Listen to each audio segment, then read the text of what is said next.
County Board of Commissioners for our regular meeting Tuesday, June the 24th. We'll call this meeting to order at exactly 6 p.m.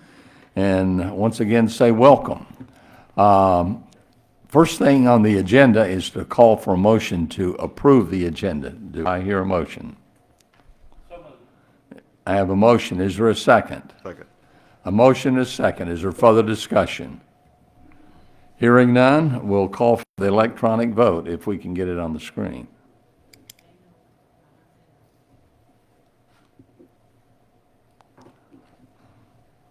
We may have to vote electronically. Oh, it's coming, okay.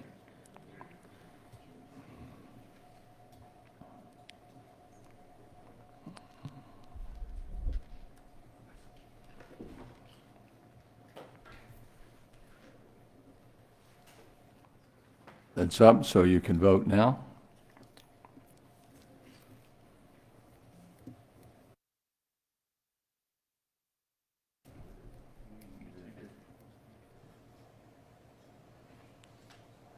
Our little electronic ditty's working this morning. There we go.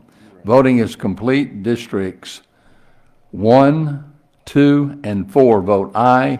The agenda is approved. And next is our invocation, and I'm going to call on our County Attorney, Adam Nelson, for our invocation. Let us pray. Dear Heavenly Father, before we take up the business of this body, we pause to acknowledge your presence in this place. With all the unrest taking place in the world, we thank you for the opportunity and freedom to carry out the business of this county in a peaceful manner. We also thank you for the blessings that you have bestowed on this community. I respectfully ask that during this meeting you provide wisdom to these elected officials and that all that is done here be in accordance with your will. Hear me pray. Amen. Amen. Now, if you would stand and join with me, I'll lead the Pledge of Allegiance. I pledge allegiance to the flag of the United States of America and to the republic for which it stands, one nation under God, indivisible, with liberty and justice for all. And we thank everyone for standing there. I'm going to explain one thing. We are going to have to go into an executive session, and Commissioner Hersey had a problem getting here. I think he had a flat tire. And so we're going to kind of delay till when he arrives, we are going to move into an executive session as soon as he arrives. So to start off, we'll go to public comments. Lynn, do we have anybody signed up for public comments?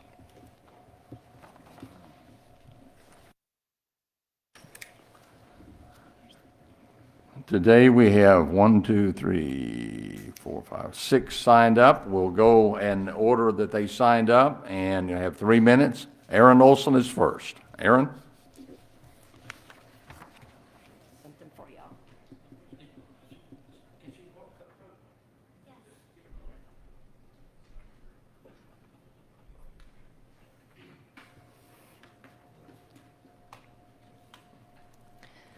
Commissioners, this document has been provided to the Board of Education and is posted on the Taxpayer Watchdog Facebook page for people viewing at home.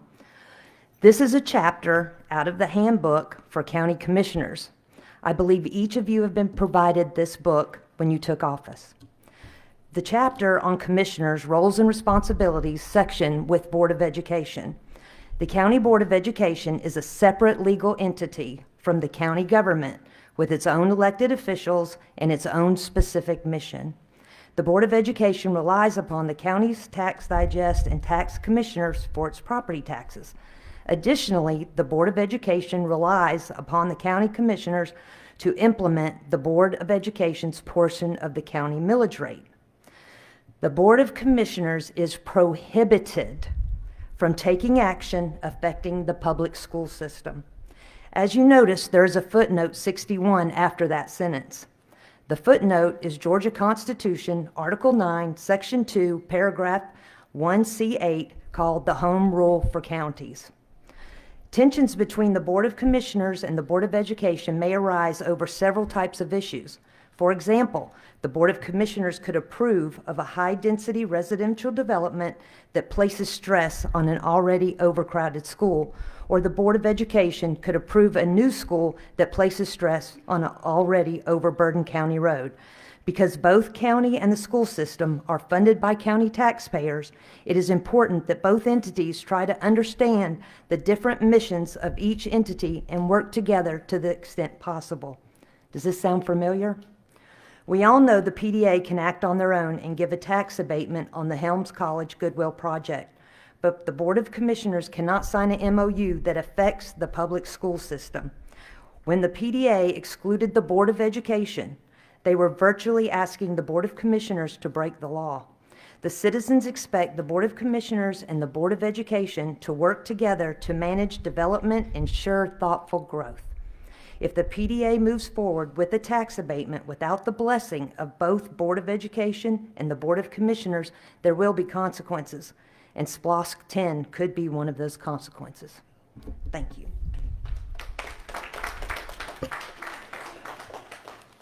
Thank you. Next on the list is Don Sadler. Don?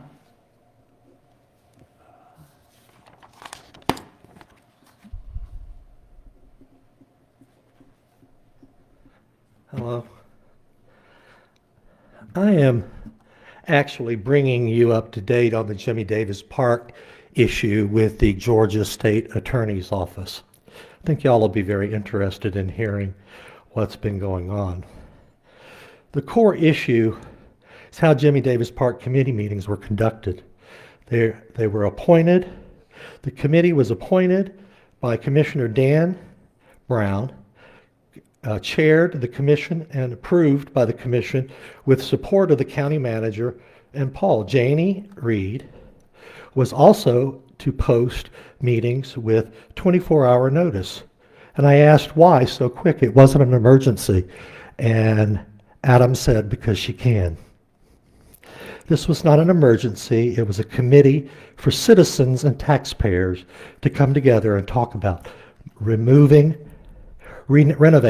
Jimmy Davis Park, a park that has been sitting idle for years. Notice was posted in the courthouse and on Facebook, which does not meet legal requirements. There were not agendas, no summaries, no minutes available from these meetings. If you review the record, you will see that what were multiple opportunities for the chairman, the county manager, and the county attorney to address my concern, I was led with blank stares. Y'all probably all see them most of the time when you're here. Now I want to read Adam's formal response to the Attorney General. I think you'll find it as interesting as I do. According to Adam, Putnam County is very fortunate to have several staff members well-versed in the Open Meetings Act, and that under normal circumstances, this issue would have been caught and corrected. His ability, the failure to personal issues, he attributed the failure to personnel issues, and duties being stuffed with, being shuffled around, which contributed to the error. That's not what happened. Y'all all knew exactly what happened. Janie Reed didn't want to do all of that, and y'all didn't make her do it until Lynn told her she had to do it. And that's in the Attorney General's stuff. Adam refers to this being resolved months ago, but this complaint was issued in August of 24. And because of my health issues, I wasn't able to get the update until April of 25. So when he says it was corrected a long time ago, yes, it was, but it was not by your decision. Your time is up. Thank you. Thank you, sir. I you. appreciate that. I'll have this put into the records. Next on the list, let me put my glasses on. Don't ever have eye surgery. David Tateyama. and snacks. David?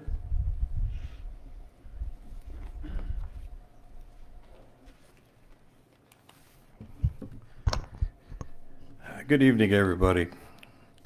As you said, my name is David Tadiyama, and I'm here to express my heartfelt appreciation for this commission and all the commissioners for their support of the Uncle Remus Golf Facility, and to ask for your continued support of the facility. As you know, Putnam County has at least 2 beautiful, well-recognized, prestigious private golf facilities. And in Greensboro, there are several more. But what we don't have is a lot of public facilities. And those private facilities are very exclusive. And so the private facilities are public facilities are very important to those of us who participate in that type of recreation. Due to the board's continued support of the Uncle Remus facility, the improvements at that facility have been nothing short of phenomenal. And as I speak, they continue to improve. Your support of this facility has given me the amazing opportunity to regularly golf with my grown son, sometimes twice a week. What an incredible gift that is. We laugh, we talk, we tell stories and create memories that I will have for the rest of my life. And for him, he's creating memories that he'll be able to tell stories to his children and my grandchildren long after I'm gone about when I used to golf with Dad. Wow. What a gift. I am sure this happens many, many times over throughout the county. Because of the work and support that this commission has given. In closing, I wish again to thank you all, each and every one of you, for the support you have given to this community treasure. And again, I ask for your continued support for its continued improvement and expansion. This is not just a golf course. It's a community landmark that can be enjoyed by all in perpetuity with your support. Thank you again. Thank you for your time. Thank you. Next on the list is Patricia Bailey. Patricia?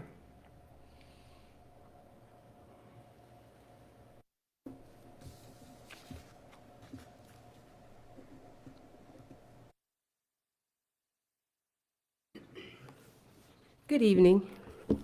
I give honor to each of you in your respectable places. My name is Patricia Bailey. I am a retired educator. Some of you remember me coming the last year or so with Jimmy Davis Parks, trying to get you to revitalize it, which you did. But today I stand here for a different issue. It's on Alice Walker, the site that we have that's in the county. Now, I don't really know who to go to and ask what to do about this, but last year I carried a group of children during my summer camp out to Alice Walker's house. Prior to carrying them to Alice Walker, we visited Flannery O'Connor's home, we visited the Uncle Remus Museum, and we talked about Joel Chandler Harris. And lastly, we visited Alice Walker's place, which was somewhat a disgrace to me. I was very disturbed when I carried these children out there because grass was up to my knees, and the children we had to work our way through in order to see it. There was a tree, and the tree right now is still down. The tree has rotten. My husband and I went out yesterday and we took some pictures. Lynn, could you show the pictures, please? And these are the pictures of Alice Walker, and we use this. Alice Walker is known as a tourist site. I attended Alice Walker's 75th birthday party. And for any of you that went to that birthday party, it was something special. I mean, everything was to the T. Anything that needed to be done, it was done to that house and to that church. But now if you were to go there and see it, I think this is side of the house. This is the entrance. of the house to go to there. That's the same. That's the house, and you see those pictures there. And then there are pictures of the church. This is the church. Now, people visiting Putnam County come here to see that, and this is what they see. Now, whether or not the county is in charge of this, and somebody said that it's private property, that probably is true, but it is listed as a tourist site in Putnam County, and I think that somewhere somebody should know what to do about this. Is this represents us, and it looks like that? If I come from Florida and I decide to go see that, this is what I see. That's a shame. That's a shame to her and to us as people of Putnam County who, when her 75th birthday, like I said, I mean, it was a hoopla, for lack of a better word, that we did for her. And I am very disturbed by this because when I carried those children to see this, and I talked to them about this is Alice Walker home, and yet they had visited Flannery O'Connor's home in Baldwin County, which was phenomenal. And then we visited Uncle Remus Museum, where we saw pictures of Joel Chandler Harris' home.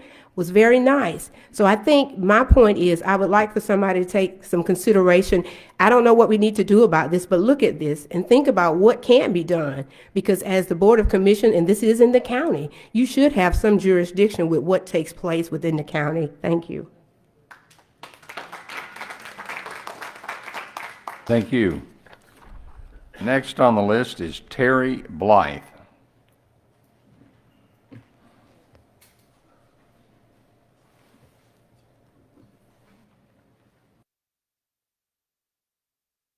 Hello. First of all, I want to thank all of you commissioners for being a public servant. That takes your time and a lot of pressure and a tough job. I'm here to speak about Uncle Remus.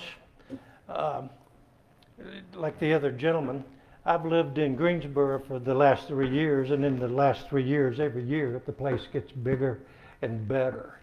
The staff out there with Diane Carter, you could put up with anything down at Reynolds. They are nice. They are just incredibly helpful. It makes it a very nice place to play golf. Some of the intangible things, and I represent actually quite a few golfers who are up here at least weekly, and sometimes twice in those tournaments that they have, Mondays and Fridays. We come up here, we buy gas because the gas up here is cheaper than Greensboro. We go over to the Walmart because it's convenient, and down to the Dollar Tree. My wife will go over and buy groceries from the Ingles. So we bring a lot of intangible revenues into the county. We go to the restaurants and some of the sports bars and all of that. So to make it quick, thank you for all your support. I hope you will continue it. It really is it's a oasis in the middle of the desert. So thank you for your support. Thank you.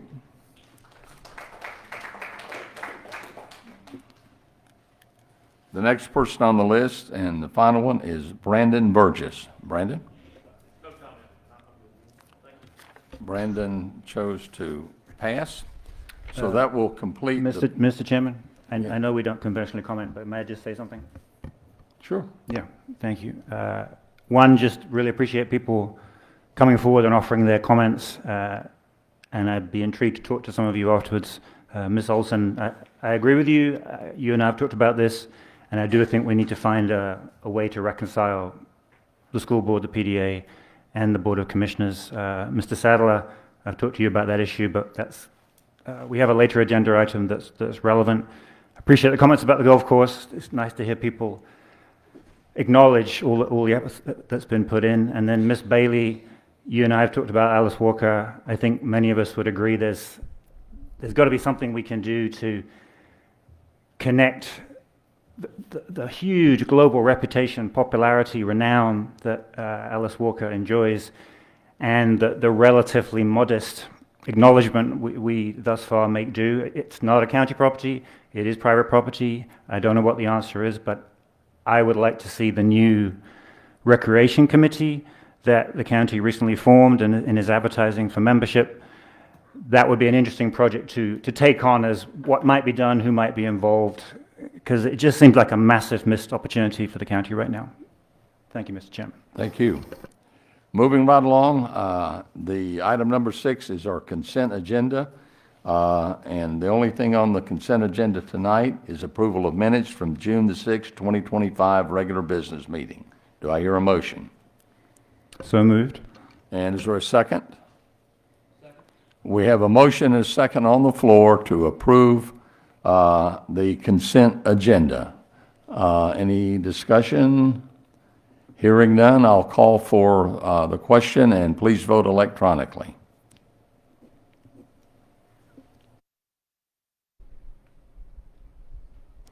Voting is complete. Districts 1, 2, and 4 vote aye. The consent agenda is now approved. Item number 7, and I'm checking, no one signed in to speak on 7. This is approval of right-of-way permit request by Trico Go for work in the Possum Point Drive subdivision. Do we have anything on that, Lynn? We have a Randy. Oh, there's Randy. Ta-da. Come Hi. up, come up. Good evening, everyone. I'm Randy Daniel, Office and Permit Manager, Putnam County Public Works. I'm here tonight on behalf of Trico Go, Tri-County's fiber optic line. They're applying for a right-of-way permit. And here's the description. Is installation of 29,000 feet run of 2-inch conduit buried about 24 to 30 inches deep for a mainline fiber deployment. The work will be concentrated in a residential community and involve both mainline infrastructure and service drop accommodations. Roads that the work will be performed on are Possum Point Drive, Bobcat Trail, Turtle Court, Whippoorwill Court, Possum Point Circle, Fawn Court, Robin Court, Bourbon Point, Buckhorn Circle, Buck Ridge Road, and Fox Hollow Run. And it is a total length of 29,000 feet, and it will be 2-inch trenching, stitch board on the right side of the road throughout the entire Possum Point neighborhood. And it will have a variety of vault and flower pot installation, main surface vault, and 24 by 36 inch surface mounted vault locations. And it will continue throughout the community and be strategically placed along the conduit path with flower pots and a quantity of 94 round flower pots for the purpose of access points for customers' fiber optic drops. And there is a map of what they intend to do. Yeah, that's what I was looking for. Gentlemen, any questions? It's going to bring internet to a lot of people. A lot of people. And because it's buried, storm comes through, knocks down any power poles, trees go down, you'll still have fiber optic as long as you have power. Any questions? Hearing none, I'll call for a motion. The motion would be the approval of right-of-way permit requested by Trico Go for work in the Possum Point Drive subdivision. So moved. We have a motion. Is there a second? Second. Is there discussion? Hearing none, we'll call for the vote electronically, please. Voting is complete. Districts 1, 2, and 4 vote aye. The motion is approved, and the right-of-way is approved. Trico Go. The right-of-way is approved. And I keep checking this because people want to speak. Item number 8, we have one person signed up, Billy Webster.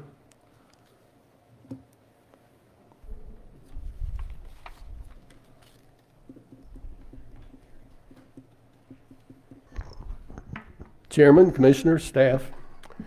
I know this is the start of that process, which is a long, drawn-out process, but I just wanted to mention a couple of things that y'all can consider while you're starting this process. In the resolution to abandon any road, there is one whereas that I think bears on this particular one, and that is whereas abandoning this portion of roadway does not isolate or leave landlocked any property owner. In this particular case, what about parcel number 052021, a property owned by Mr. Joseph Stanford? Wouldn't this property be landlocked if Joe Wooten Road is abandoned? I don't know how mail gets delivered to residents living on Joe Wooten Road, including the Stanfords, but would mail delivery be impacted by abandonment? And how about UPS, FedEx, Uber, DoorDash, those types of deliveries? Thank you, Mr. Chairman. Thank you. And that is the only one signed in to talk about number 8. I will recognize Commissioner Wooten, and he can provide information on this item. And I think Anthony Frazier's here, Randy Daniels is here from Public Works, and they may be can answer questions. But go ahead, Jeff. Well, or do you want to talk about the road at all? Explain. Okay, there's a lot of you that's been here just a few years or something. What it boils down to, we was always under the impression that it was a private road. All right, years ago, back in the 40s and the 50s, the county, being it was a rural county and the dairy business was the prominent thing in the county, anywhere that a feed truck or a milk truck went to pick milk up or take feed to, the county would put gravel or make it easy for us to get our product back to the market. And that was just a thing. Like I said, in 1980 when I graduated high school, there was 100 dairies in Putnam County. And before then, there was, I think it was up to 200 at one time. And basically the farmers supported the economy in Putnam County. This is back, I think, before Georgia Power started, and I think that plant was built in the early 50s, maybe. So the agriculture really supported all the, and that's the way this come about. We did have a survey when my father died, and he found nowhere that we ever, him or his predecessors, ever deeded the county that road over to the county. It was just, and I can name, anybody that's been here a while can name a bunch of roads that were taken care of. And so in an effort, and to answer the question about the Mr. Stanford down there, he does have access to 129, so it will not be like we are cutting him off from access to a main road. But we have got an agreement that he will have an easement to get in and out. As far as a school bus going in and out, no, ain't no school bus been up and down that road in 25 years probably. And as far as the mail, there's never been a mailbox on Wooten Road or Joe Wooten Road. It's always been on the Gray Highway up there, which used to be the Macon Highway. The way these roads got named is, it used to, we had rural routes back in the day, and our address was Route 1, Box 244. And everybody that lived on that road got the mail delivered at the highway up there because the mailman did not come down that road. And UPS, they come down there now, but you know it's a struggle as to where they're going to deliver it to. And I'm trying to think, but that's just the way it evolved. And when they went to naming roads, my granddaddy lived there, so that was Joe Wooten Road. Fred Wooten Road, that's where my great uncle lived. Hips Road, it was named after the people that lived there. And that way, that was to identify the people. Now, we are trying to figure out, and I just told him, I said, if we got to abandon these roads, that's fine. But don't worry about nobody being cut off with the Stanfords, and because they have they have an easement to get in and out of their place. If they choose not to take that easement, they got access to probably about 400 feet on Highway 129 over there. And can I see if anybody's got any questions? I can, let's get a motion and a Okay. second, and then we'll have a discussion. Okay, well, I would love to make a motion for the approval of the beginning of the process for the road abandonment for Wooten Road and Joe Wooten Road. Is there a second? Second. We have a motion and a second. Now we can have discussion, and any of you, yes, Commissioner? I just want to make sure I understand correctly, just based on some email exchanges I've seen. My understanding is that even though technically, apparently, these are county roads, that no county money has been expended on them, at least in modern times. Is that accurate? At least 25, 30 years. Mm-hmm. Okay. And I mean, like I said, the school buses have never went down these roads. The mail, we ain't got mailboxes on the road. All the mailboxes in my lifetime have been on Highway 129 up there. Everybody, if you ride by, it's 4 mailboxes on Joe Wooten Road, and I think it's 1 on Wooten Road up there beside it. And that's where we have our mail delivered. Okay, my other question Go is, ahead. since, as you say, the origins of this may be back decades ago, the county was keen to ensure dairymen had as much support as possible. Does that mean that there may be multiple roads around the county in this situation? Again, it's not as if county money is being expended on them, I think, but has this come to light somewhat randomly and is exceptional? Or is there actually many roads like this, and at some point we need to tidy this up? We could ask Frazier and Rendy that. They may know.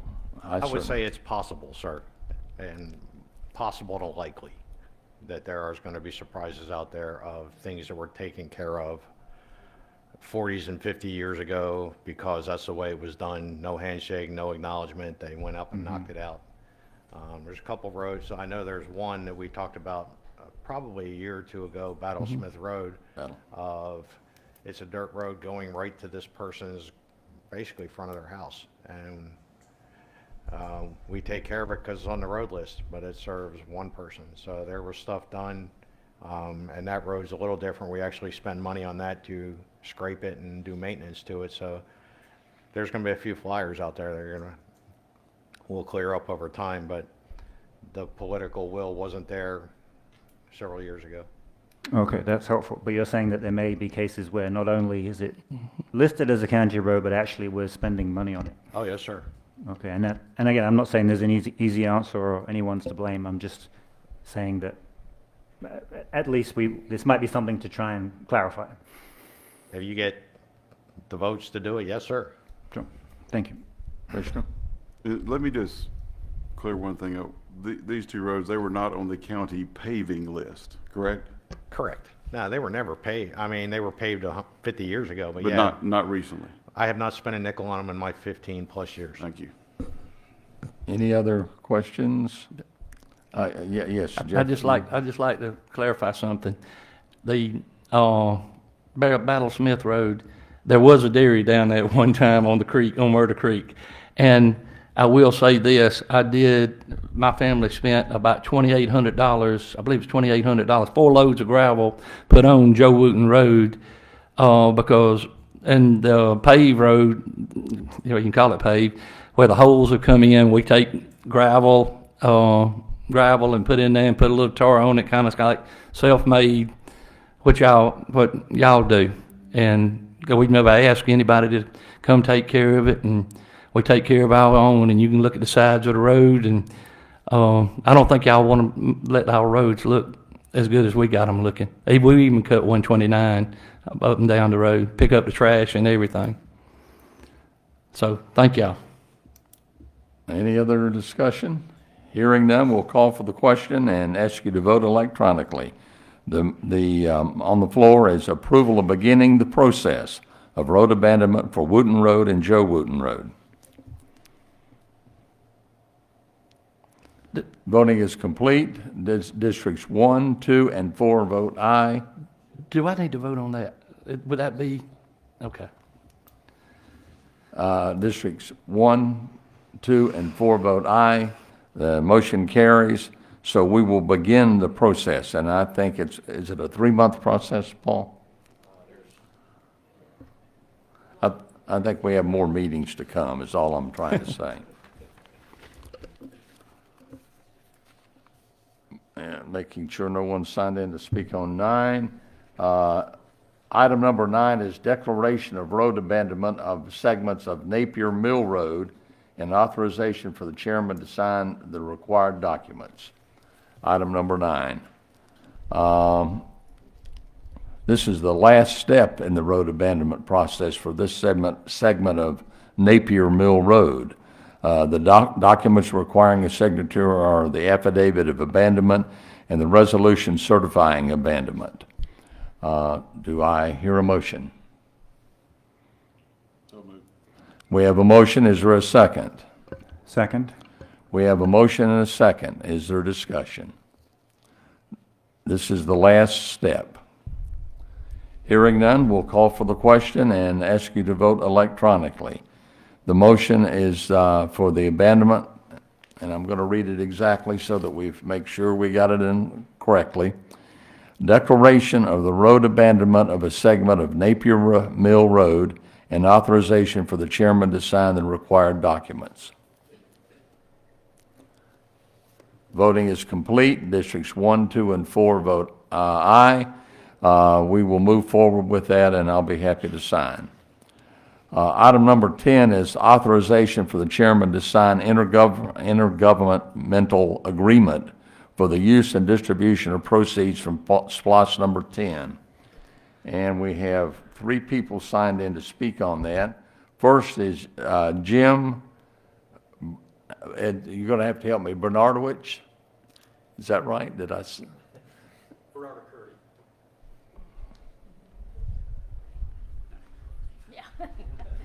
You got it, right? It's easy. Go ahead, tell me how to pronounce it. Berarda Curdy. Okay, Berarda Curry. Berarda Curdy. Berarda Curry. Thank you. That's all right. It's a long Never saw name. one of those down. Never saw one around here, right? I have not seen that before. So, I'm looking at 2 different documents that went out.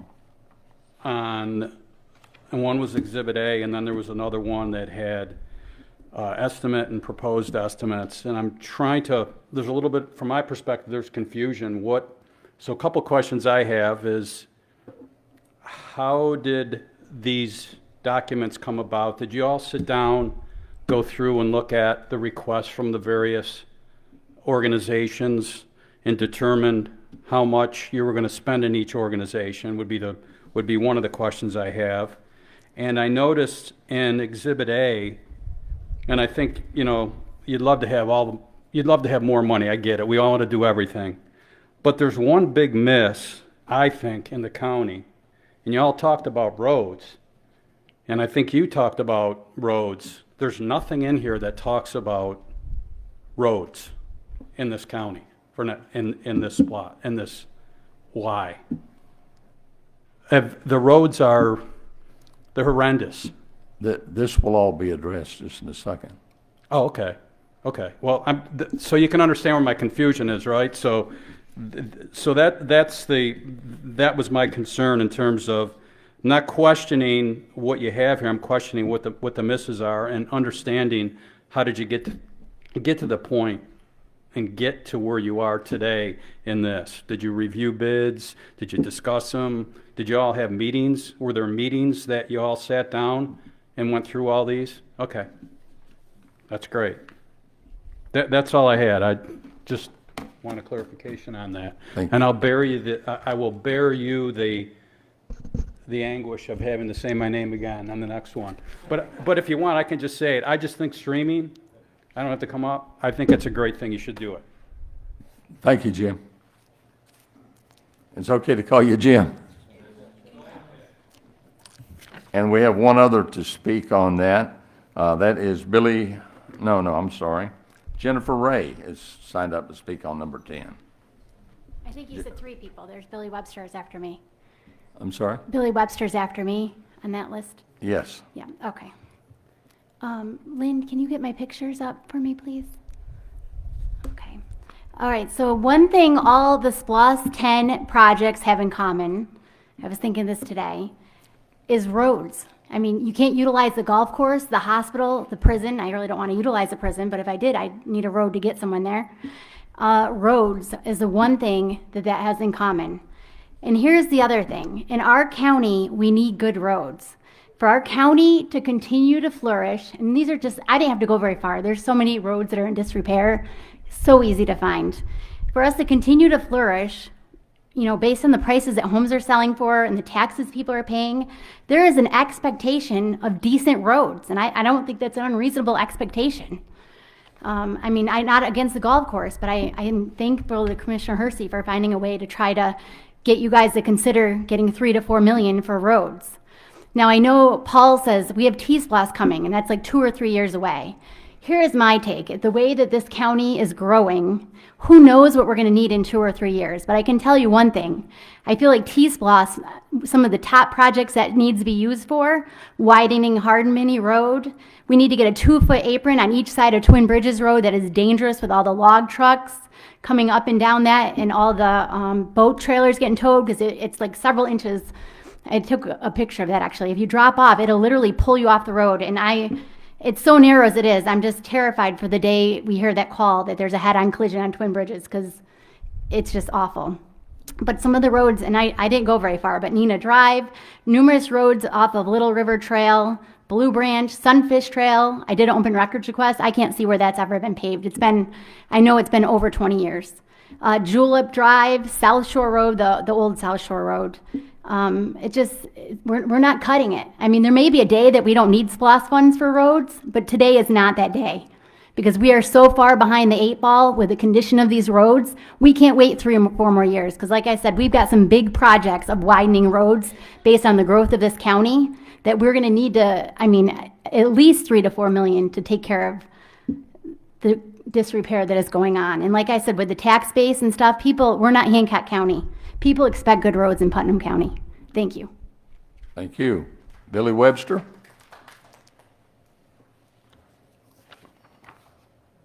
And that's all that's signed in to speak on this item.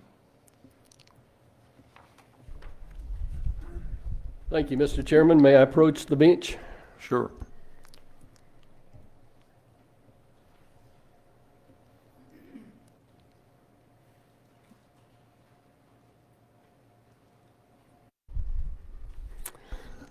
I'd like to read a letter that was signed by the president of the Pine Forest Property Owners Association. On June the 21st, this was the date of the letter is June the 21st, 2025. It's addressed to the Putnam County Board of Commissioners. It was hand carried to you by the way of me right now.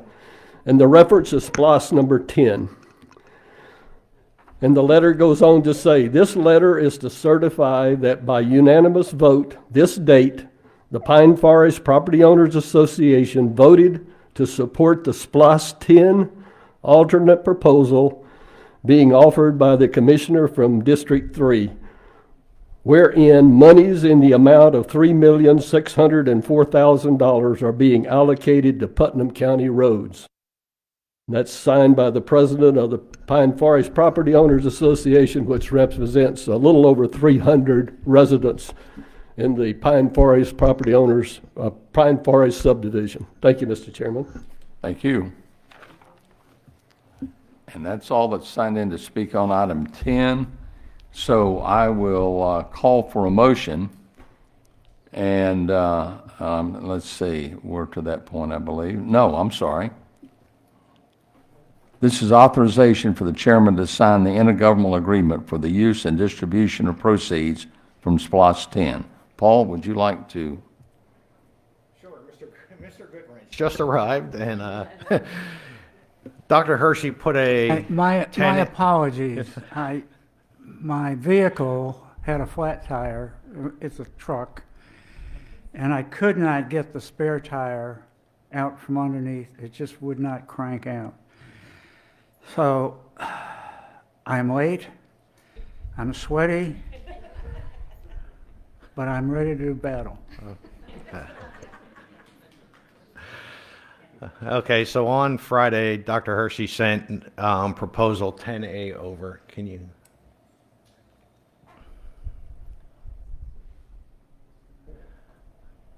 So, and I will start by answering the gentleman's questions of, we had two schedules.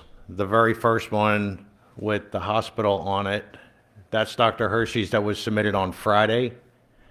The other one was in the packet previously. That one has been vetted with one town hall meeting that lasted a couple hours. Department heads made their presentation at another meeting. So yes, the budgetary numbers came from estimates from the dealer at the time or a budgetary number at the time. So those two questions are out.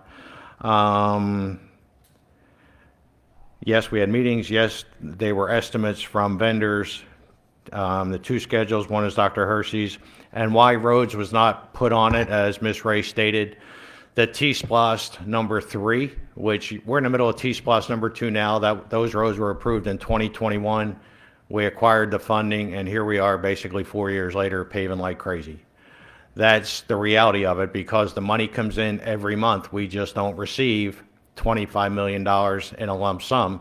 We get $300,000 to $400,000 a month.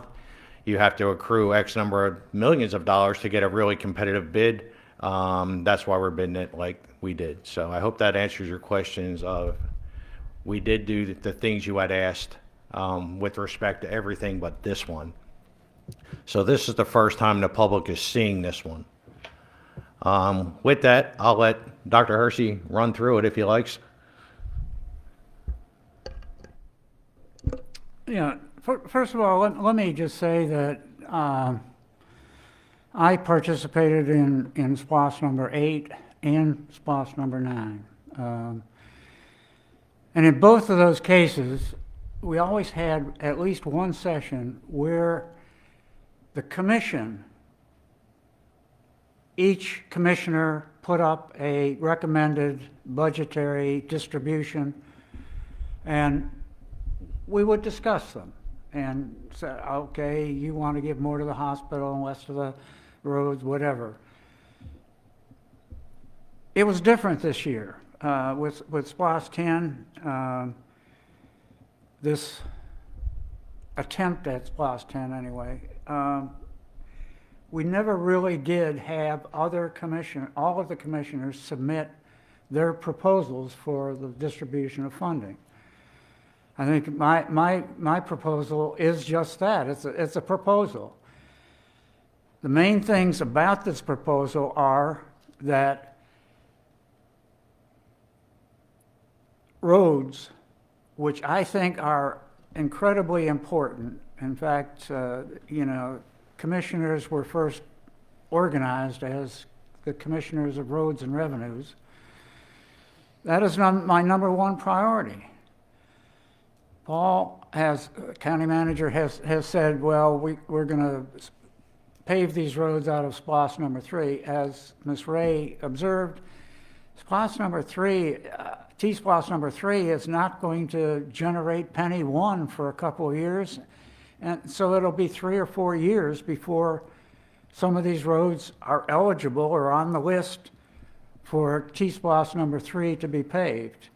While we might generate the list in a year or two, the monies will not be available for several years. And can we wait?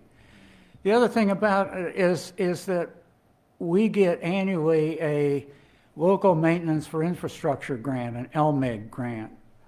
It's a matching grant. Where are we going to get the money to match that grant? Well, if we put it into the SPLOST, it's about $600,000 a year currently.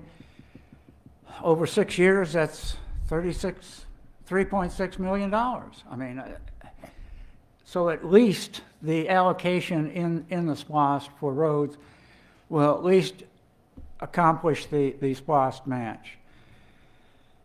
Now, the other problem I have, well, I can go through the individual changes that I've made or recommendations I've made, the original staff recommendation, but let me just say that to me, all of these things are estimates of what things will cost. Either because no real estimate has been obtained from the vendor, or because we don't know at what point in the years of the SPOS it will actually get funded. So we don't know if it's going to be in year 2 or year 6. So what is going to be the cost at that time? We don't really know. All the estimates, some of them are for the initial year, some of them are for the extended into year 6. But finally, when we look at all of the projects that are, at least the county projects that are enumerated and funded under this SPOS, there are some things that I think can be reduced, some things that just because of rounding off will get a little bit reduced. As far as the sheriff is concerned, the biggest project we have is the renovation of the jail, right? The estimate for it is about $9.1 million, all right? So my projection is $9.1 million. I mean, the sheriff is here, so we can ask him, do we have any real good idea about how much it's going to cost to renovate that jail?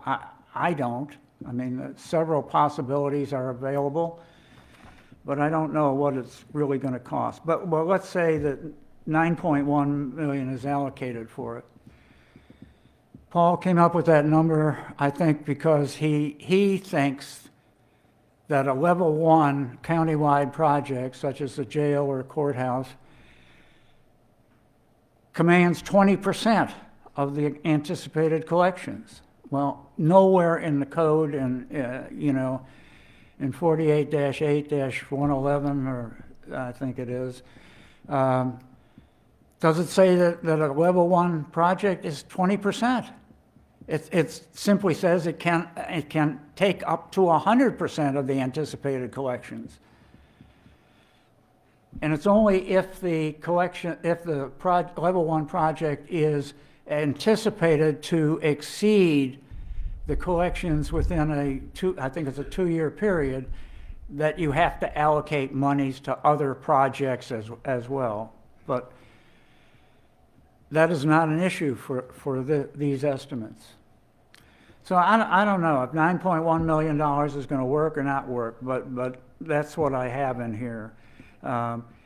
As far as the major changes that I have put into it, the largest change is with regard to the purchase of a fire truck in I guess it's year 6 in 2031.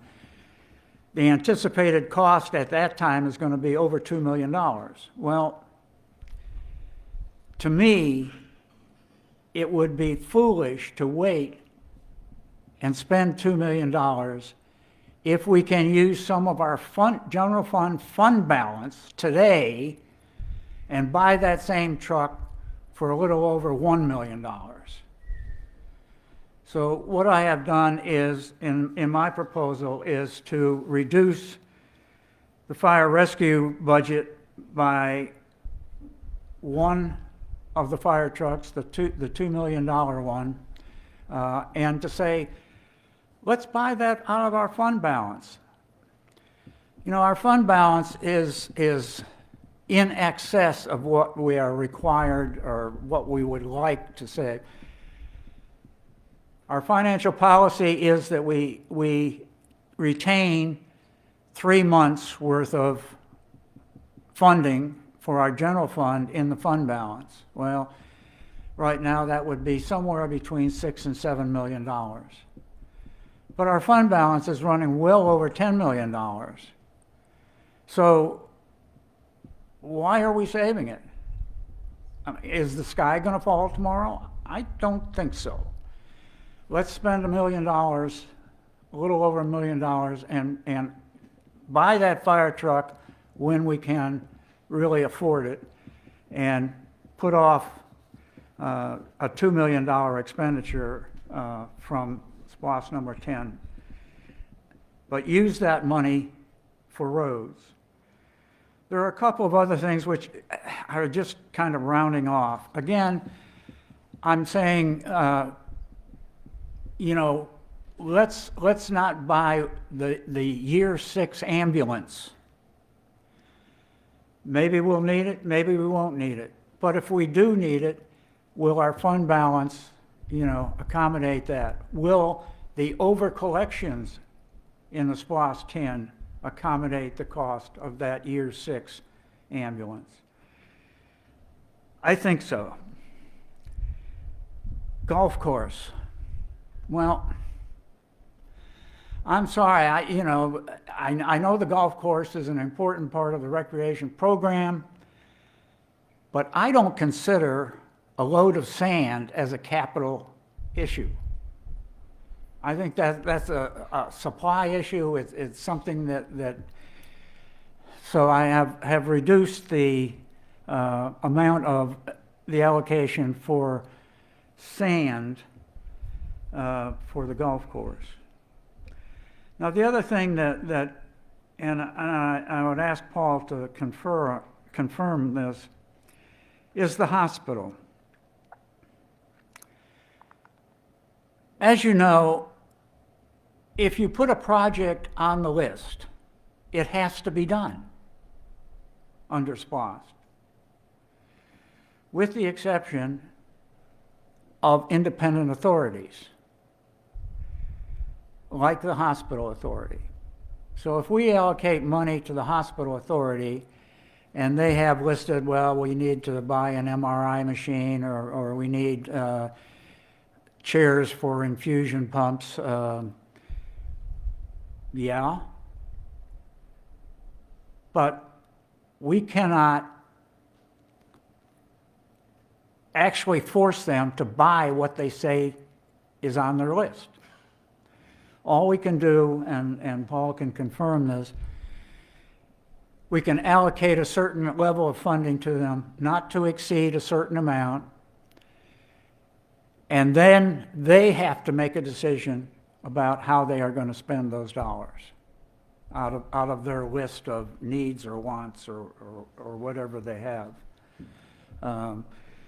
So while I have allocated $3.6 million for the hospital, and the staff recommendation is actually 3.694. So it's a little bit of a rounding, but it's a more convenient number. But all in all, you know, I haven't really changed the sort of staff recommendations or the recommendations coming out of our previous town hall and other discussions, except for the fire truck, 1 ambulance, and a load of sand. All of those combined then, you know, allow for adding $3.6 million for roads. And let me say, to me, we can't wait for T-SPOS number 3 to get some of these roads paved. I am concerned already that we have enough money in T-SPOS number 2 to complete the required list. Because if we don't do those roads, we are basically thwarting the will of the voters. They voted that this is the list of roads that we are going to pave. So we have an obligation to pave those roads. Now, I have observed that some parts of roads that were to be paved have not been completed. I don't know why Ward Chapel, for instance, stops at Great Waters and doesn't go all the way to Old Phoenix. I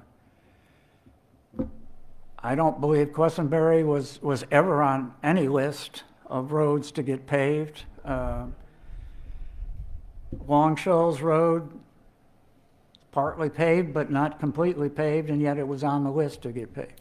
So I don't know how that, but that's a discussion for another day. We need money now for roads. And if the SPLOST is to pass, I believe that without adding roads, an allocation of funding for roads, I'm not convinced that, well, I won't support it, but I don't know that the voters will support it either, unless we have that allocation for roads. Now, given all of these changes and whatever, it ends up that, Mayor Reed, I'm sorry to tell you, but we're going to have to add $15,409 to your budget for SPLOST number 10. Can you accommodate that? Yeah, all right. I appreciate it. I don't know what else to say. I mean, the changes that I've made in my proposal have been minor, except, as I say, to go ahead and I'm recommending that we go ahead and use our fund balance to buy 2 fire trucks now instead of just buying 1. And as far as an ambulance in year 6, I think we can wait and see whether we need that another ambulance in week 6. That and a load of sand, I guess. Okay. Can we get a motion on the floor and then discuss further, or let me make sure that I'm doing this right. Can I go ahead and recognize? I'm going to recognize you, Commissioner Garrett. Thank you. Commissioner Hersey, I appreciate you thinking about this issue, and I support the direction that you've taken, and I like the careful way you've managed to trim some of the other items to create a budget for roads. But I have some questions about timing, and this is my first time going through a SPLOST, so I just want to understand the knock-on implications of what you're saying. Remember that last year, when SPLOST number 10 was on the ballot, the controversy was that the county proposed a bond, and the logic of that was that we'd be able to get the money up front and do more earlier. On balance, the public didn't like that idea. This time, we're not proposing a bond.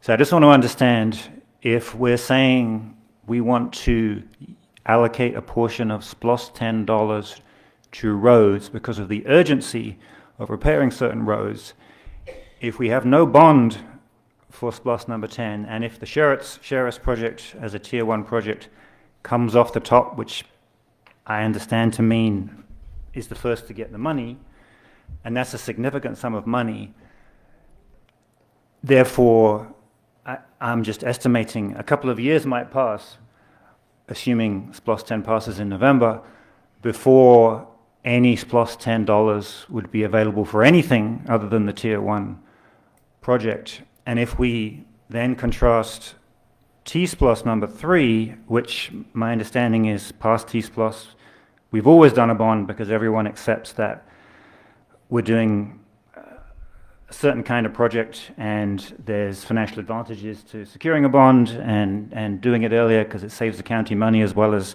tackling problems earlier. So I just want to understand, except we want to carve out money for roads, I'm not disputing that, but I just want to understand, without a bond, is it really the case that the urgency will be addressed through this means versus actually SPLOST T-SPLOS number 3 might actually be the quickest solution. You know, LMEG, I accept, is a sort of annual drip of dollars, but just explain this to me, please.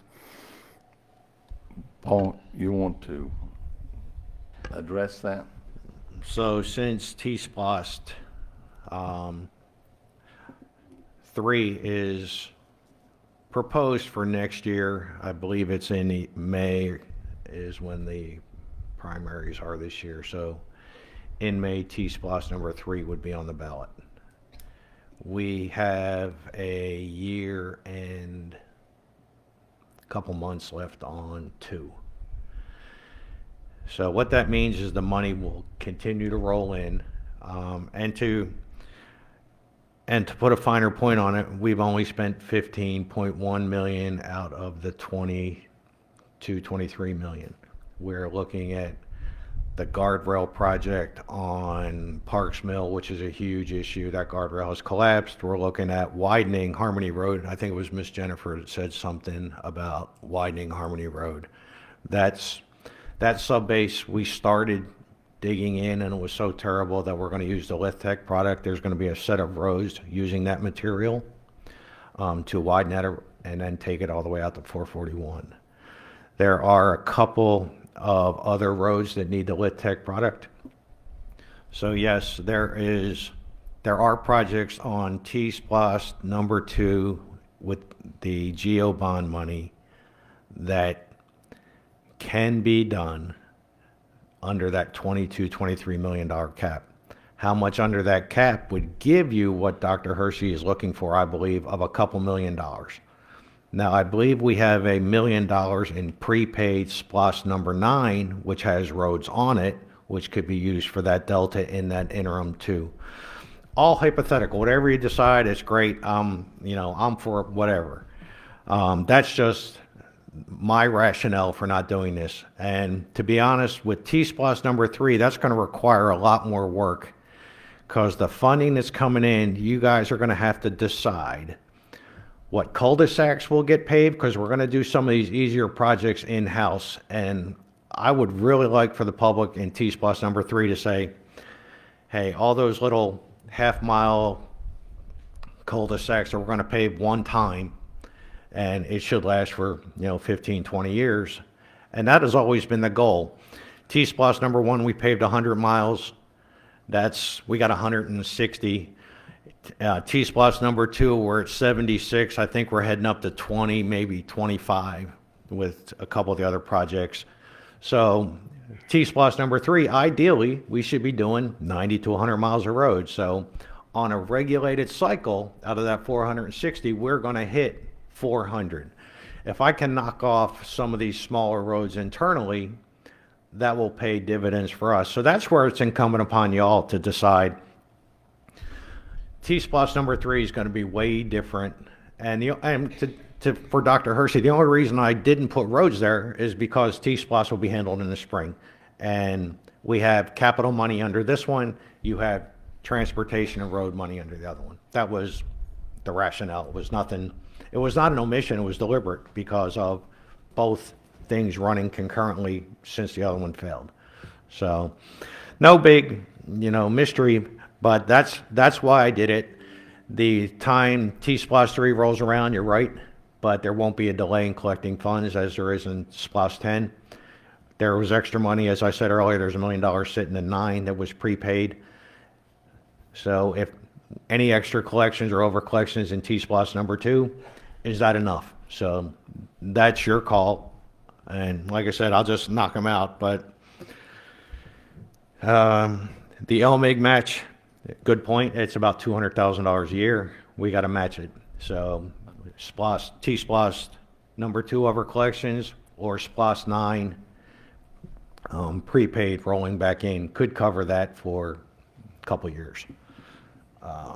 Sorry, what else? There's one thing, and that is SPLOS 10 did not pass the first time. If it passes this time, the first time we will see money, I believe, is May of next year.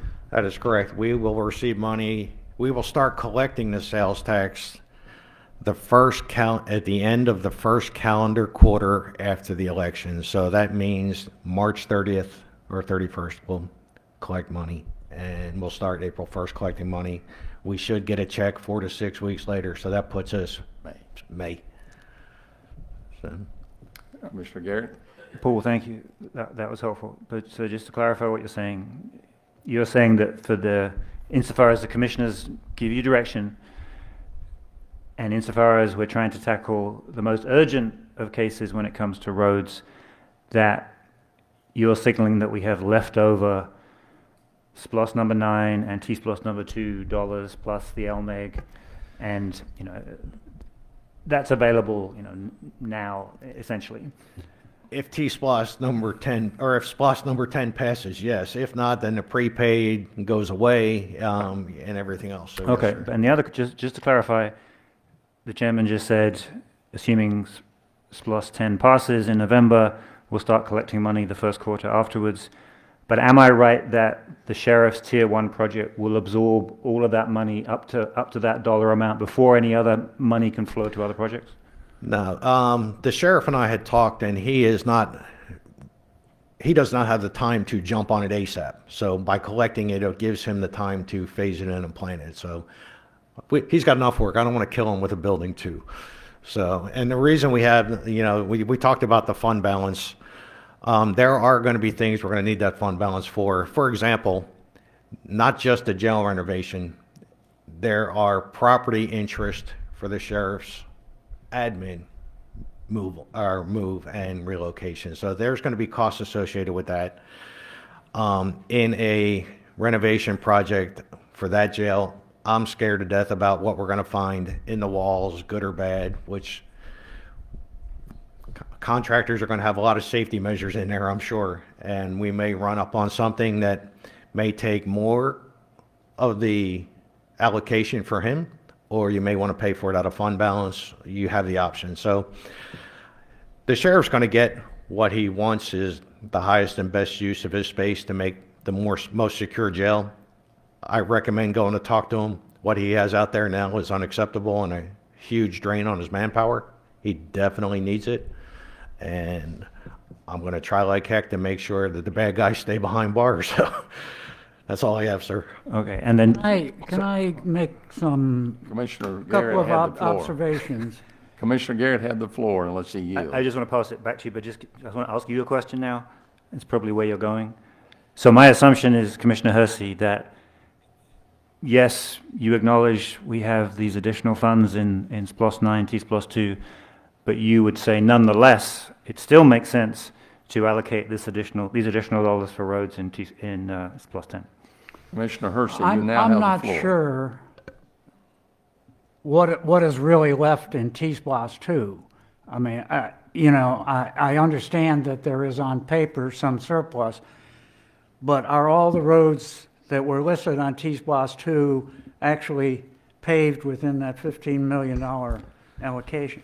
But I don't want to argue that, Paul. No. As far as SPLOST number 9 is concerned, I mean, the road allocation in SPLOST number 9 was $4.4 million. Public Works has already spent $4.9 million. They've overspent. Where is the surplus in SPLOST number 9 for road projects? I didn't see it in the most recent thing that Jennifer has sent out, which, I think everybody has gotten a copy of. The other thing I would correct Commissioner Garrett's observation. T-SPLOST number 1 never had a bond issue. It was just out of pocket, pay as you get it. Our SPLOST allocation, all through 9 and now 10 perhaps, have never had a bond issue associated with them. We've always allocated the money as it came in an appropriate way so that our priorities were taken care of. Now, I'm not saying that we're going to allocate $9.1 million for the jail renovation in year 1 and 2. I mean, we can't do that. I mean, and I don't think the sheriff would want us to do that. We are going to buy the sheriff's cars annually. We're going to do some other things on an annual basis as the funds come in.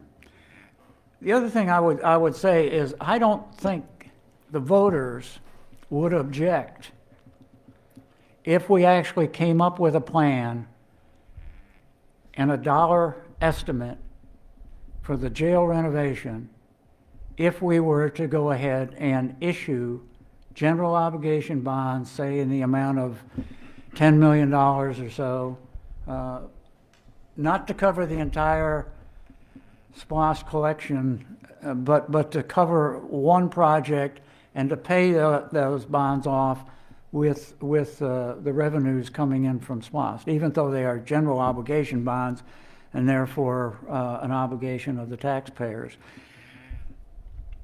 But it would have to be done as a separate ballot question. And let's see if the voters would approve having the money up front to do the jail project. I don't know. I personally could support such a thing. I don't know if the voters would. So, you know, it's not convincing to me. Paul says, well, we did the entire T-SPOS 2 on $15 million. Well, it hasn't been done yet, as far as I know. Ms. Ray was complaining not about Harmony, but about widening Twin Bridges Road. There is no money allocated for that anywhere, as far as I know. You're correct, and just a couple of years ago, we did widen it a foot on each side, and they still managed to drive off. Didn't we have one of our ambulances go off Twin Bridges Road a year or two ago? Yeah. Anyway,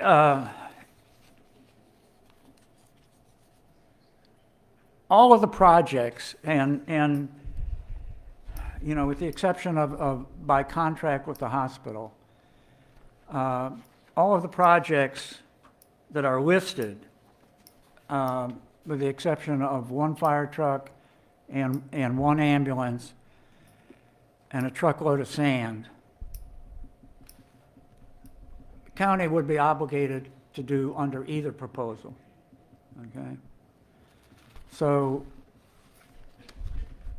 it really is not changing things to allocate some funds in SPOS number 10 to do roads. And I think it would be something which the voters would appreciate.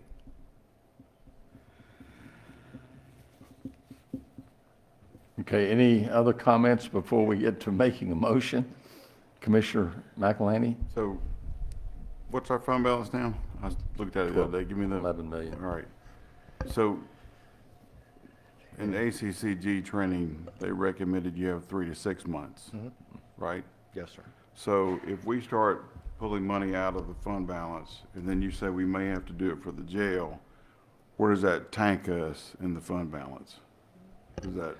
It'd be hard to put a number on what the property, the redesign of the admin, and like Dr. Hershey's exactly right. These are estimates at this point in time, and to try to forecast construction cost, property acquisition cost, real estate around here is only getting more expensive, and some of the numbers that have been discussed are inordinately high to move him to a new space, and that doesn't even include, you know, fit out work, renovation, furniture, fixtures, security of that operation. So it's a multi-step process to get him in. Having a healthy fund balance would cover us for whatever he would like, security-wise, personnel, manpower, staff. But it's, like I said, it's up to y'all. I mean, I'll make it work. We can do what we got to do to make it work, and some things will lag, some things won't. But the jail is going to be it. The sheriff needs it. He's been more than a gentleman to not hit us with a mandamus just now and say, I want it now. Thank God he's as busy as he is, and I'm sorry that he's as busy as he is, but it's a lot going on. So that's where we're at. So I'm quite familiar with building correctional facilities and what they cost, and I don't think 9.1 is going to take care of you, Sheriff. If it did, I'd be pretty impressed. I'm really concerned, and I have no problem playing with numbers to do what you want, Dr. Hersey, but I don't want to drive that fund balance down much lower than it is. Since we don't know what the fund balance actually is, and our financial policy says 3 months, our auditors say no less than 2 months. All right, now you're saying 6 months. Well, I don't know if the ACCG knows that the sky's going to fall tomorrow or not. But, you know, on a Chicken Little basis, if we have over $10 million in that fund balance, I say, you know, let's spend $1 million and get a fire truck. I don't know what the sheriff's, you know, one of the plans for the sheriff's renovation, the jail renovation, is to purchase the Tri-County building across the parking lot from the jail. That has recently been appraised at $2 million. Well, we're going to spend $3 million, $4 million to buy that from Tri-County? I don't know. I don't know when Tri-County is planning to do their new office out on 16. You know, all of these things are really up in the air, and to not put roads into this SPOS, I think, would be a gross error. And the only way to do it, I think, is to either eliminate or pay for a fire truck out of fund balance, and to eliminate one ambulance in year 6, which we may have the funds due to over collections in this SPOS. I don't know, there may be under collections. SPOS number 9 is running at less than anticipated thus far this year, although the summer is a better indicator of sales tax revenues than other months of the year. And of course, the Department of Revenue runs about 2 months behind in sending the sales tax to us. So I don't know. You know, if you're really concerned that, gee, the sky's going to fall, you know, and we want to keep our Chicken Little fund healthy.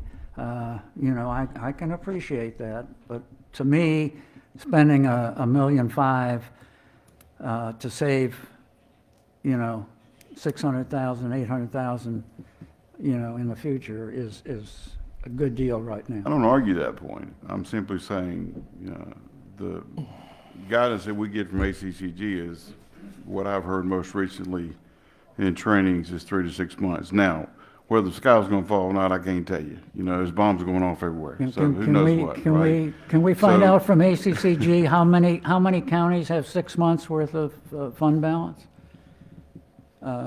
Perhaps Adam can say, you know, which of your counties have 6 months worth of general fund in their fund balance? It's kind of a don't ask, don't tell situation. So, Chairman. Yes. We've always strived in the last 4 or 5 years that I've been here to keep a good, healthy fund balance. And the reason being, when we went to get this T-Splosh through a GO bond, we got a rating that was just outrageous. And the banks, the fellow that come here, he said, I can't remember, was it 16 or 18 financial institutions wanted us to do it.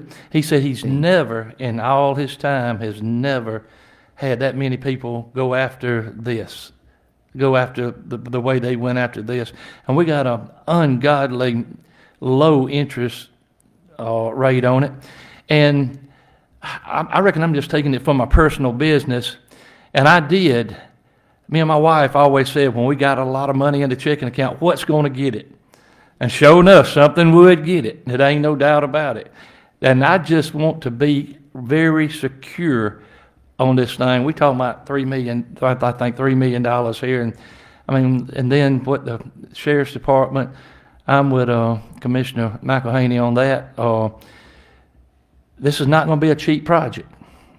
And whether this is going to be a necessity to, that we're going to have to do. It's better to do it on your own than have the state or the federal people come in and tell you what you got to do. As far as the fire engines, we on a 10-year plan, and like he reported here about 2 or 3 meetings ago, we have went from a ISO rating from 5 down to 4. That is a great thing. I hope he continues to do as good as he's done. Our EMS, unfortunately, we have put a lot of miles on ambulances. Going to Augusta, going to Macon, going to Atlanta, going to Athens. And that's where a lot of our time and money on the ambulances go. And it's just, I'll be truthful with you, I just do not want to touch the fund balance. I mean, what was it, 2 or 3 years ago, we had to recap our dump out there. And that took $1.5 million off of the fund balance. Guess what? We had it. We got a county right next to us, and I'm not going to call no name. They ain't got a fund balance. They borrow money every year to get through the year. And, I don't want to get back to that. Putnam County was that way before we got really responsible people in here, heads of departments and stuff like that. I don't want to see it get back that way. So that's all I got to say about that. I think we've kicked this around. We probably need to get something, a motion on the floor and proceed, because we're going to have a executive session as soon as we finish this item.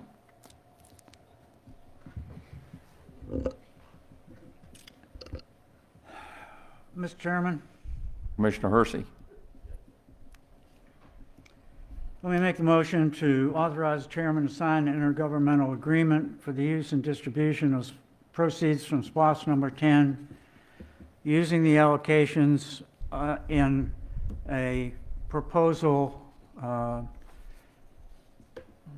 which includes $3.604 thousand $6,604,000 for roads.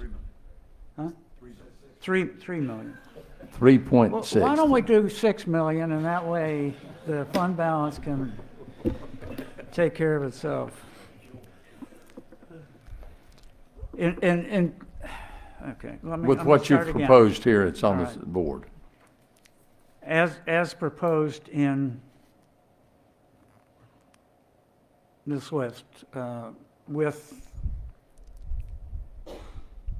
and this, let me just say that this is for the intergovernmental agreement. It's not for the resolution. That's correct, right? This is the authorization for chairman to sign an intergovernmental agreement for the use and distribution of proceeds from SPLOS 10. And it was presented earlier, and we've had at least 3 town hall meetings on it, 2 and more. We've had more meetings on that. And you're just altering the way the money is proportioned out, as I understand the motion. Is that correct? The motion is to authorize the chairman to sign the intergovernmental agreement for the use and distribution of proceeds from SPLOS number 10 as proposed in this listing, and I guess I can give you that copy of that listing. We have a motion on the floor, and we've read it twice. Is there a second? Second. We have a motion and a second. Is there further discussion? I would just say that we have to make a decision about, are we going to pave roads? Or are we going to protect an overabundance in a fund balance? Commissioner? So you're saying that there is some overcollection that we can use towards what Commissioner Hershey's asking. Is that correct? We have money not allocated in the GeoBond fund today for roads. So we could cover that, excuse me. So based on what comes before you based on what comes before you with the guardrail Harmony Road, we do have 20-ish miles of coming back to you. So where that falls out and whatever is not spent, or if it's overspent, we'll see how the collections go. There may be over collections. So that's going to be the balancing act, or the decisions for y'all. Do you burn through all that cash doing the current projects we're doing and then add to it, or do you just do the current projects going out, not the roads we're paving today, the Lit Tech project, the Harmony Road? That group of projects is being put together and should be on the street here shortly. Do you spend that money more or less than what we have? Your decision will be how much. So we can, the guardrail project, Harmony, Little, there's several, Ward's Chapel, you asked about that one. Some of those are getting done with the Lit Tech product. So we have roughly 8 million left. We got 20 miles coming in. You did 76 miles for 15 million. We got 20. So there is an opportunity to massage this a little bit to gain some of what Dr. if he's looking Hurston's- for a buffer, yes, sir. Yes. There's an opportunity by either scaling down the projects or doing something different. So you'll have the ultimate say over where we're at. So, But and then if SPOS 10 does pass, then you have an extra $1 million. Let me remind you that SPOS 10 is going to be 6 years in the future. It's not for today. It's for 6 years going forward. And what is going to happen with a T-SPOS? Is that going to be over-collected? Is the SPOS 10 going to be over? We don't know. All right? So you got to forecast 6 years in advance. Not what we might have available today. Commissioner Garrett? Just on a specific point, when it comes to the fire department, that's obviously the way the majority of these savings have been allocated. And I just want to check and understand what Commissioner Hersey is intending in terms of the cost implications. Commissioner Hersey, you said, I think, something to the effect of taking $1 million from the fund balance, whereas we're talking about more than $2 million reduction in your proposal. Am I right that simply by spending money we have now on an item that is expensive and only getting more expensive, we actually save substantial dollars, or is that just speculation? So what the fire chief has done is we buy a fire truck every other year. That way, the next group of commissioners doesn't have to choke on buying two. It's kind of the same principle we've done with everything we've purchased here. We try to get it on a set schedule, so we're buying one, not two. And at a point in time, yeah, we can go buy it and we'll have two sitting here, and guess what? They're both going to roll out of service about the same time, which you can kick the can down the road. That's a headache for the next board. I mean, that's 10 years away. I'll be dead and folks can figure it out. So. But is there a substantial saving in the short term by doing it that way? Oh, he's exactly right. Yeah, you can pay today's prices for a truck, and that's the trade-off. That's the decision y'all have to make. It's neither right or wrong. It's just a decision. So whatever y'all want to do. Thank you. Other discussions?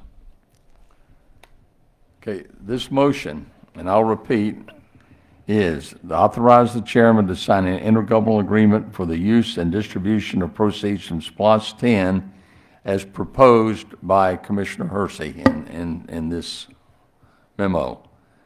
And in that, he's going to cancel one ambulance, buy one fire truck from the fund balance, and there was a couple other things, and add $3,604,000 for roads. Everybody understand? Are we ready to vote? Vote electronically.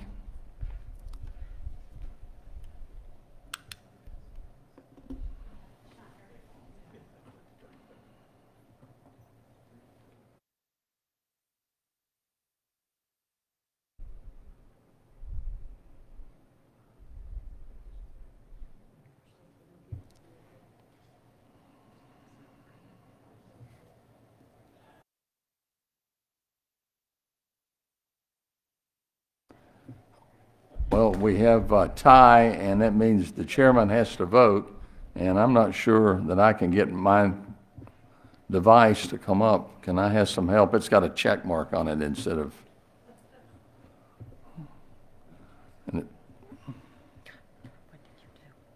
I didn't touch it.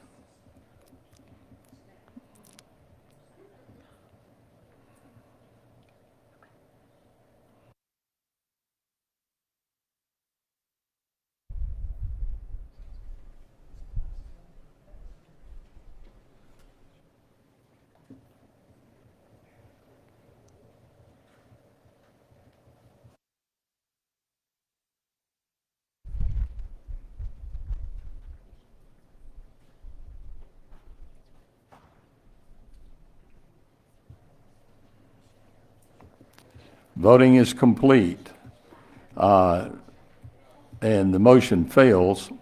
Chairman Sharp votes nay, Commissioner McElhaney nay, and Commissioner Wooten nay. I will entertain another motion, and that would be to authorize the chairman to sign the intergovernmental agreement for the use and distribution of proceeds from SPLOST 10 as presented by the county. So moved. We have a motion and a second on the floor, and it's going away from this back to the original. And can we put the original up?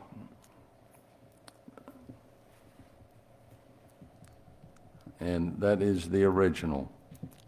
We have a motion and a second. Is there discussion? Commissioner Hersey? Always.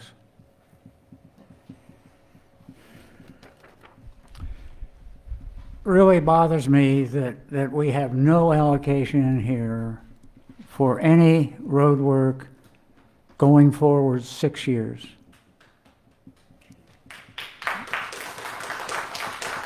I would like to hear the chairman's rationale for voting against my proposal. If the chairman would care to elucidate why you are voting against my proposal and presumably are going to vote for this proposal. I don't know that that's in order unless... I choose not really to speak to it. I think that our staff has put things together, and we've had 2 town hall meetings, we've had others, and you had the opportunity to present everything you had there, and yet you waited till this Friday. Actually, you didn't even send that to me. I've never seen yours until tonight. But I think the staff has done a marvelous job in putting things together. Now, addressing the roads, I believe that we have about $7 million extra dollars right now in T-SPLOST 2, and we're going to get roads, other roads. And so each of the commissioners will have an opportunity to say, and if there's some in District 4 commissioner will look at them and say, I want these. But those have not been bid out yet. And I think am I saying that properly, Paul? They haven't been bid, so we still have money to spend on those roads. It's not, and I understand, roads are important to me, and I think they're very important. But I do not want to damage our fund balance. You can call me Chicken Little or whatever you'd like, any other of your names, but I feel strongly that we need to maintain a strong balance, and I think we've done that. And I'm for paving roads, and I think we're going to pave all we can pave. But we are addressing the roads, and we still have money to do that. So that's my answer. We have a motion and a second on the floor, and we're in discussion. Anybody other? Yes, Commissioner Garrett. Just to note, I do share Commissioner Hersey's concern, and I did appreciate his effort to do so. I will vote for the previous motion because I do support the overall package. So I'm disappointed, but it is what it is. Other, Commissioner McElhaney? Yes, I support roads as well, but I think based on what I've heard, we have enough going down the road to take care of those things. And we have the opportunity under T-SPLOST, right, Paul, that we can massage those numbers ourselves and not held to the state? You're correct. And as I said previously, this one's going to be the first time that you're actually going to assign these cul-de-sacs in your district or in your area for the staff to pave. And those are, Fraser's working on some estimates on some different things he's trying to check out, but you're going to know what they cost. You're going to know exactly how to spend the money in your area, and you'll be able to designate these one-time projects that we should never go back on. So that's the goal, and that's why I left it that way. This one's going to be a little more complicated because you're going to get down in the weeds that far to say, okay, what cul-de-sac in your area is about a half mile that we're going to do internally, notify the residents, all that other stuff, and it'll be paving them. It'll probably be hydro seeding the shoulders. It'll be all the stuff you got to do, but it's going to be way more complicated than just driving the roads like last time and saying, okay, these roads are shot. Now you're going to go back into some of these subdivisions and say, I want this one done, I don't want this one done. So it's going to be all your decision, which y'all talk to your citizens and constituents, so it'll basically be driven from the ground up. That if I tell you you have $500,000, $700,000, cul-de-sacs are running $35,000, $40,000, you know exactly what you got. So you can pick them and then start planning for the ones that you want next. So yeah, as I told Ms. Ray earlier, or previously, I wish I could pave all the roads. There's a finite pot of money. It comes in monthly for 60 months or 72 months in this case. How you skin that cat, and to Commissioner Dr. Hershey's point, yeah, there may be a bond referendum in the future, but we did it this time because we were facing interest rates that hadn't been seen in a long time and were unpredictable for a long time. So hopefully that settles out. And to y'all's credit and the previous board, we picked up $1 million over and above what we asked for because the books were so good. So yeah, I'm a little protective of the fund balance, but it's yours to spend. Me and Linda are the only ones who go crazy when you do it. So, I mean, sometimes it's warranted. You make decisions all the time that are not in a utopian world or not in a vacuum. There's a lot of other moving parts. So yeah, whatever y'all decide, we'll be happy to knock it out for you. Other comments? Just a point of information, Paul, has Public Works ever paved a road? Would you like to answer that? No, they paved a golf cart track. I mean a road. No, we're looking at getting estimates. He's got Myrick's on the books right now for looking at a new road to see if he can do that. So we're just getting estimates on stuff. We're going to have something to prepare for you. But they have never actually paved a road. No, parking lots or the walking trail at Jimmy Davis. Which is not nearly as wide as a road, is it? But that's why we're practicing, sir. We have an asphalt plant 3 miles away. Any other discussion? Hearing? Hearing none, I'll call for the question, and we will have to vote verbally, I believe. And we'll start with District 4. How do you vote? Well, let me read you the motion. The motion is to authorize the chairman to sign the intergovernmental agreement for the use and distribution of proceeds from SPLOST 10, and that's as presented. Yes. District 4. Yes. Aye. Aye. District 3. Nay. District 2. Aye. District 1, I'm sorry. District 1. Aye. The ayes have it, and District 4 votes aye, District 3 votes nay, District 2 votes aye, and District 1 votes aye. The motion carries. I'll be happy to sign that. Now, as we announced just as we started, we were waiting on Commissioner Hersey to get here, and I'll entertain a motion for us to go into executive session for the discussion of possible litigation. Is that correct? I have a motion? Move. Do I have a second?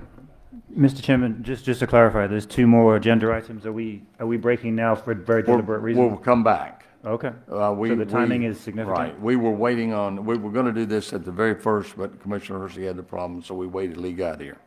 Okay. Is there a second? Second. We have a motion and a second to go into executive session. We'll do this. Can we vote by electronically?